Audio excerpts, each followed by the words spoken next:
Sign दिख रहे हैं कि आपकी तबीयत बहुत ख़राब है, तो कहीं किसी ने लिख दिया कि खान सर नहीं रहे।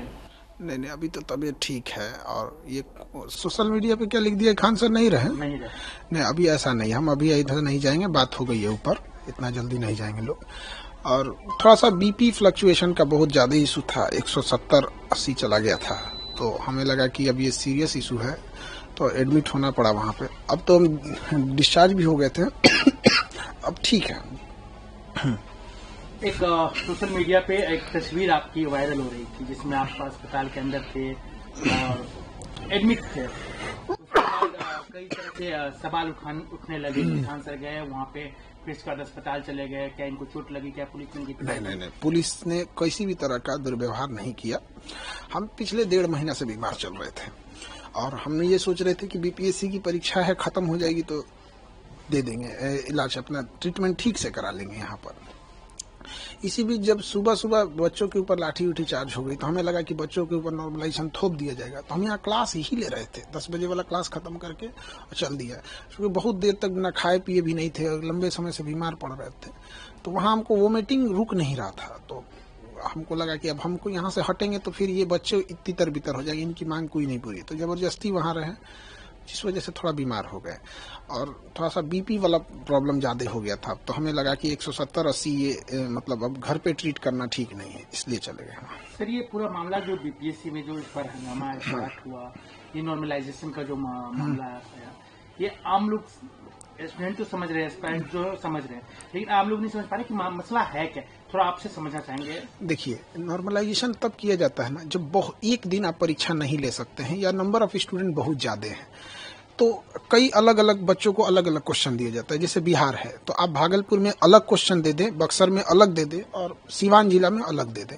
इससे क्या होगा कि 3 अलग अलग पेपर देंगे, आप हम ही को दीजिए वो तीनों पेपर, तो हम खुद किसी में ज़्यादा नंबर आएगा, किसी में कम आएगा। मेरा खुद का तीनों में ज़्यादा नहीं, एक जैसा नहीं आएगा।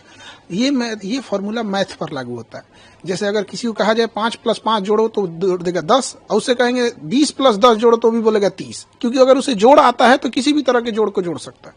लेकिन ये जीएस में लागू नहीं होता है। जैसे अगर हम किसी से कहें भारत का क्षेत्रफल बताओ तो बता देगा, कोई भी विद्यार्थी पढ़ता है।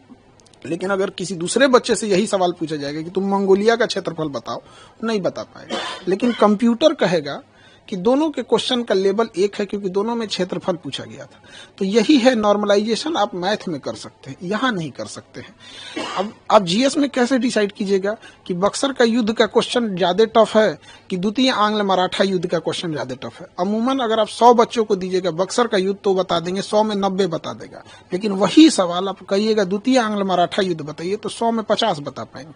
तो बच्चों के साथ ये भेदभाव न हो, ये गणित में सक्सेस है। बिहार में यूपीएससी कोई राज्य नहीं लागू की है, क्यों ना यूपीपीसीएस में है ना कहीं पे, ना ही यूपीएससी ने लागू किया है। यूपीपीसीएस ने आरओ में लागू करने की कोशिश किया था, बहुत ज्यादा हंगामा हुआ, बाद में ये चीजें को वापस लेना पड़ गया था उन लोगों को। तो आयोग को भी समझना चाहिए, जब यूपी में नहीं हुआ तो यहाँ क्यों लागू कर रहे हैं। दूसरा, केवल 4.25 लाख बच्चे फॉर्म भरे थे, तो भी कोई औचित नहीं बनता है। एक होता है कि आपके पास 1 करोड़ बच्चे फॉर्म भर दिए, आप एक दिन नहीं ले सकते हैं। जैसे रेलवे में नॉर्मलाइजेशन करने का एक ही कारण है कि उनके पास नंबर ऑफ स्टूडेंट ज्यादा है, बस यही। सिंगल शिफ्ट और ये जो एक ही पाली में एक ही क्वेश्चन पेपर वाला जो मसला है, उसके पीछे क्या रीजन है? देखिए, अब जैसे कि आयोग की ओर से कहा जा रहा है कि हम एक ही पाली में परीक्षा लेंगे। देखिए, एक ही पाली में परीक्षा लेने के बाद भी नॉर्मलाइजेशन हो सकता है। आप सिंगल पेपर लीजिएगा और अलग अलग जिले में अलग अलग क्वेश्चन दे दीजिएगा। दूसरा, एक सबसे बड़ा इसका कारण क्या है, आयोग खुद डिसाइड करता है वो किसका जवाब देगा, किसका जवाब नहीं देगा। उसे स्टूडेंट के टेंशन से कोई मतलब नहीं है। जैसे ये सितंबर में परीक्षा होने वाली थी, फिर बाढ़ वगैरह के कारण नवंबर गई, फिर दिसंबर गई। शुरुआत में एक नोटिफिकेशन जारी किया गया, पूरे अखबार में चलाया गया कि 38 जिले का क्वेश्चन अलग अलग रहेगा। ये 2 महीने से बीपीएससी के टीचर और स्टूडेंट एक मेंटल ट्रोमा से गुजर रहे हैं। पहली बार होगा 38 जिला का क्वेश्चन अलग अलग हो जाएगा। आयोग का कहना है क्या कि इससे पेपर लीक नहीं होगा। तो एक पेपर लीक एक समस्या जैसी भयावह है, वैसे ही नॉर्मलाइजेशन एक भयावह समस्या। अब हमसे कोई कहे कि आपका दाहिना आंख फोड़े कि बायां आंख फोड़े, काहे फोड़ोगे भाई? तो आप अपनी व्यवस्था सही रखिए, पेपर न लीक हो यहाँ पर। उसके बाद हुआ कि नहीं 3 पेपर लेंगे। उसके बाद हम लोगों की मीटिंग भी बुलाई गई थी तो उन्होंने हमें समझाया भी था कि देखिए नॉर्मलाइजेशन की प्रक्रिया ठीक है। हम लोगों ने कहा था ये मैथ के लिए ठीक है। अब जैसे साड़ी भारतीय ड्रेस है तो महिलाओं के लिए ठीक है। अब आप ये कहिएगा कि खान सर कह रहे हैं कि साड़ी एक भारतीय ड्रेस है तो क्या हम साड़ी पहन के हम घूमेंगे? आप समझिए ये मैथ के लिए ठीक है, आईआईटी में लगाइए, हम वो पहले से लागू है, हम कहीं उसका विरोध नहीं कर रहे, लेकिन जीएस के लिए लागू नहीं है यहाँ पर। तो आयोग इसका खंडन नहीं किया और सबसे बड़ा आग में घी का काम किया। 4 दिसंबर को आयोग ने एक नोटिफिकेशन जारी किया हर एक डिस्ट्रिक्ट मजिस्ट्रेट को कि हम आपको 3 तरह का पेपर भेज रहे हैं। और यहीं से ये आग फैल गई कि आप 3 तरह का पेपर क्यों भेज रहे हैं। हम लोगों ने कहा कि आप एक नोटिफिकेशन जारी कर दिए कि इन 3 पेपर में से किसी एक का ही प्रयोग आप सभी जिला में करिएगा। तो आयोग ने कहा कि हम नहीं बोलेंगे। तो हम लोग को मजबूरी में जाना पड़ा और वापस वहां से लौटे इसी आधार पे कि आयोग ने शाम को 7 बजे 8 बजे के बीच में एक नोटिफिकेशन जारी किया कि हम एक ही यूज करेंगे। हमारी बात खत्म हो गई। यहाँ पर सीधी सी एक छोटा सा नोटिफिकेशन आप ऑफिशियली दे देते तो कभी बवाल नहीं होता। एक शिक्षक से पूछिए, हम लोग चाहते हैं पढ़ाना, शांति से पढ़ाना, 10 घंटा 12 घंटा पढ़ाने के बाद इतना हिम्मत और होश नहीं रहता है कि हम लोग जाकर सड़क पे जाकर लाठी खाए।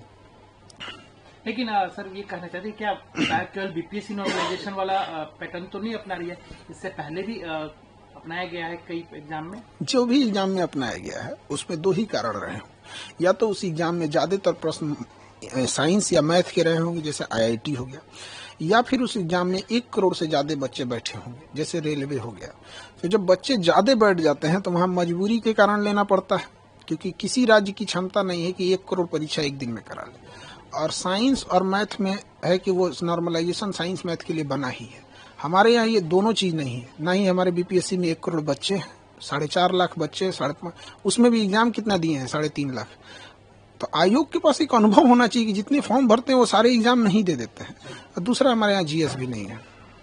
पेपर लीक की समस्या कितनी बड़ी समस्या मानते हैं? क्योंकि जब भी होता है बिहार में हल्ला होता है कि पेपर लीक हो गया, हर जगह से यूयू छापा मारना चालू करती है, कहीं पकड़ाते हैं कहीं पकड़ाते हैं, तो ये कितनी बड़ी समस्या है बिहार की? देखिए, ये इससे बड़ी समस्या विद्यार्थी जीवन के लिए कोई नहीं हो सकता है।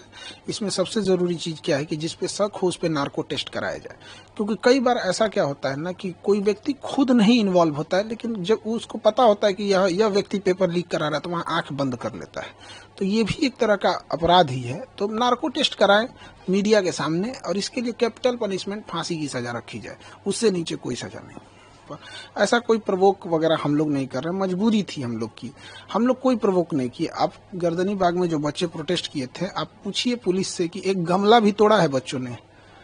एक गमला भी तोड़ा होगा तो हम बच्चों की जिम्मेदारी ले लेते। उन्होंने कुछ नहीं किया यहाँ पे। तो हम लोग ने कोई भी प्रवोक नहीं किया।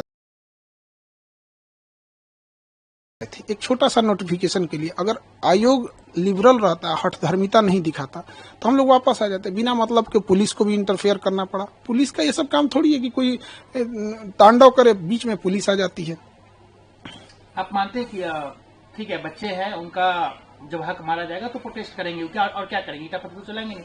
लेकिन जब वो प्रोटेस्ट करने जाते हैं तो जिस तरीके से उन्हें ठंड में पीटी गई, दौड़ा के मारा गया, किसी का हाथ टूटा, किसी का पैर टूटा, ये बिल्कुल गलत है। वो बच्चे भी जो अधिकारी बने हैं लोग, वो भी एक समय में स्टूडेंट थे, और वो जितने वर्तमान अधिकारी हैं उनसे ही पूछते हैं क्या आप अपने स्टूडेंट लाइफ में नॉर्मलाइजेशन बर्दाश्त करते? वो नहीं बर्दाश्त करते। तो बच्चों को भी पीटा गया वहां पर, ये गलत है। यहाँ पर हम लोग भी जब बीपीएससी के लिए जा रहे थे तो डिटेन किया गया थोड़ी देर के लिए, बाद में छोड़ा गया जब नोटिफिकेशन आ गया तब। सर ये बताइए कि खान सर नॉर्मलाइजेशन को लेकर अब क्या करेंगे, आगे क्या करेंगे? अब ये 2024 पे तो नहीं हुआ, 25 में भी लागू नहीं होने दिया जाएगा। अब इसके लिए हम लोग जहां भी जाना पड़े, संबंधित अधिकारी जिनको अवगत कराएं इन सब चीजों से, यही हम लोग। पेपर लीक हुआ है सर?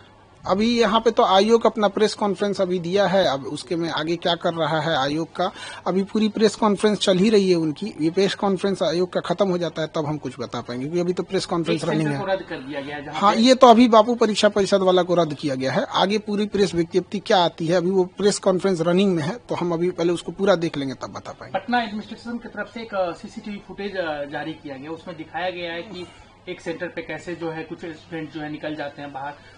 पटना पुलिस का कहना है कि यही लोग हैं जो पूरा अराजकता फैलाए हैं, आतंक फैलाए वो हैं। सीसीटीवी फुटेज पूरी तरह से जारी कर दिया जाए। हम लोग का भी यही मांग है कि पब्लिक को भी अधिकार होता है डेमोक्रेसी में। वहाँ पे अगर कोई स्टूडेंट अगर इस टाइप का देखिए, परीक्षा परिषद में स्टूडेंट तो मेरे ख्याल से इस तरह का नहीं करेंगे, लेकिन अगर वो सीसीटीवी फुटेज है वो तो जो होगा वो जांच का विषय है। वहाँ पर सीसीटीवी फुटेज पूरी पब्लिक को आ जाने दीजिए। अभी आयोग की मीटिंग, चूंकि प्रेस कॉन्फ्रेंस चल ही रहा है, खत्म हो जाएगा तो ही हम कुछ कह पाएंगे।